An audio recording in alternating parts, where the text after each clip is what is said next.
मैं एक व्यापारी था। मैं दिल्ली से माल लाकर अपने शहर देहरादून में सप्लाई करता था। एक बार मैं अपने 4-5 साथियों के साथ दिल्ली सामान लेने गया। मैं जब दिल्ली सामान लेने गया तो वापसी के समय मौसम खराब हो गया। हल्की हल्की बरसात से मौसम ठंडा हो चला था। हवा तेज नहीं थी। शाम गहराती जा रही थी। दिल्ली से देहरादून जाने वाली बसें एक एक करके रवाना हो रही थी। दिल्ली बस अड्डे पर आज भीड़ नहीं थी। दिल्ली से देहरादून जाने वाली बस आधी ही भरी थी।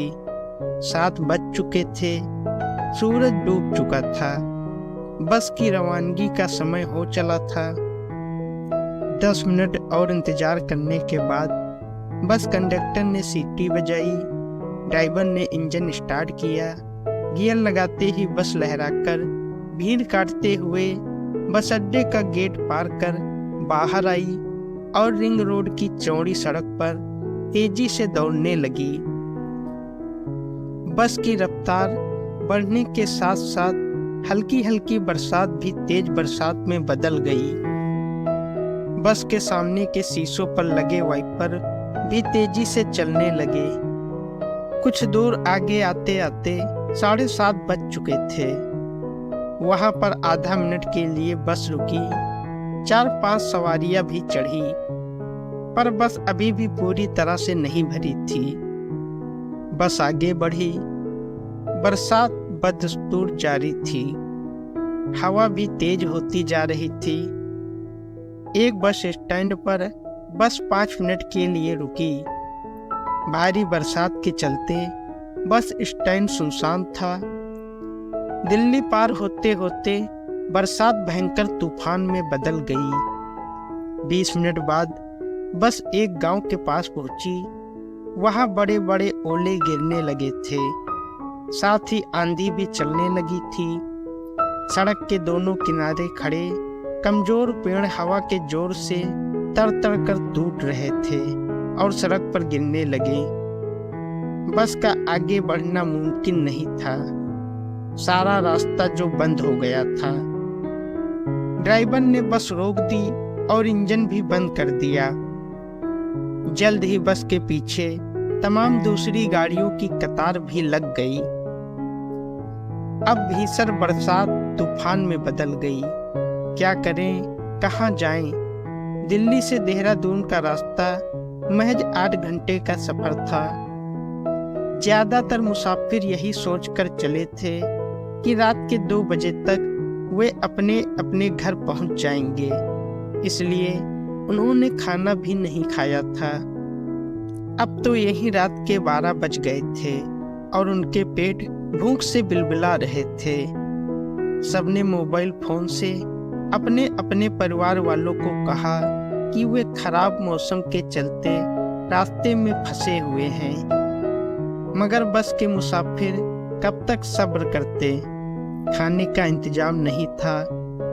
पानी के लिए सबका गला सूख रहा था। जहां बस रुकी थी वह एक गांव था। खराब मौसम के चलते वहां रात को कोई दुकान नहीं खुली थी। कहीं कोई हैंडपंप, प्याऊ वगैरह भी नजर नहीं आ रहा था। यहाँ एक गुरुद्वारा है। इसमें कभी गुरु तेग बहादुर ठहरे थे। गुरुद्वारे में हमें जगह मिल जाएगी, एक मुसाफिर ने कहा।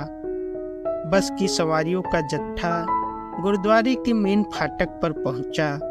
मगर फाटक खटखटाने के बाद जब सेवादार बाहर आया तो उसने टका सा जवाब देते हुए कहा, रात के 11 बजे के बाद गुरुद्वारे का फाटक नहीं खुलता है। नियमों को मानने के लिए गुरुद्वारा कमेटी द्वारा सख्त हिदायत दी गई है।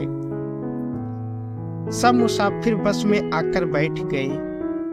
मैं अपने 4-5 कारोबारी साथियों के साथ दिल्ली माल लेने के लिए आया था।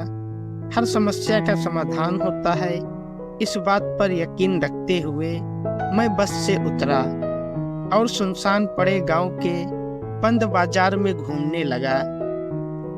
दो शराबी शराब पीने का लुत्फ उठाते हुए एक खाली तख्त पर बैठे उल्टी सीधी बकवास कर रहे थे। क्यों भाई, यहाँ कोई ढाबा या होटल है? मैंने थोड़ी हिम्मत करके पूछा। क्या कोई इमरजेंसी है? नशे में धुत एक शराबी ने सवाल किया। तूफान में हमारी बस फंस गई है।